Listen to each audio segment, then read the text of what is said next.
చాలా బాగా అనిపించింది. అంటే చాలా రియలిస్టిక్‌గా చాలా బాగుంది.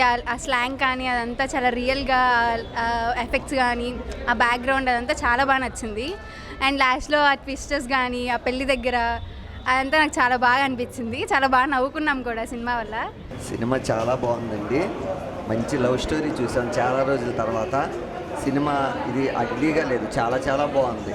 ఇది ఫ్యామిలీతో చూడొచ్చు, భార్య పిల్లల్ని తీసుకొచ్చి చక్కగా చూడొచ్చు. ఇదిగోండి నేను మా బాబుని తీసుకొచ్చి చూపించాను. చాలా చాలా బాగుంది మూవీ గురించి నాకు చెప్పాలి అంటే ఈ రోజుల్లో కూడా హీరో తన కంఫర్ట్ జోన్ నుంచి బయటకు రాకుండా, హీరోయిన్ కూడా తన కంఫర్ట్ జోన్ నుంచి బయటకు రాకుండా ద వే హౌ వాళ్ళిద్దరూ వాళ్ళ జర్నీని స్మూత్గా తీసుకెళ్లారు. That was nice.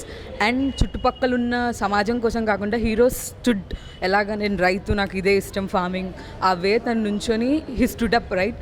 అది మనకు ఒక మెసేజ్లా అనిపించింది. ఎవరి కోసమో, ఎవరిని ఇంప్రెస్ చేయడం కోసమో మీకున్న ప్యాషన్ని పక్కన పెట్టి ఇప్పుడు ఏది ట్రెండింగ్లో ఉందో దానికి వెళ్ళటం కన్నా just be the way you are, enjoy అని చెప్పినట్టు నాకు అనిపించింది. డెఫినెట్గా ప్రతి ఒక్క యంగ్స్టర్స్కి, యూత్కి బాగా నచ్చింది సినిమా.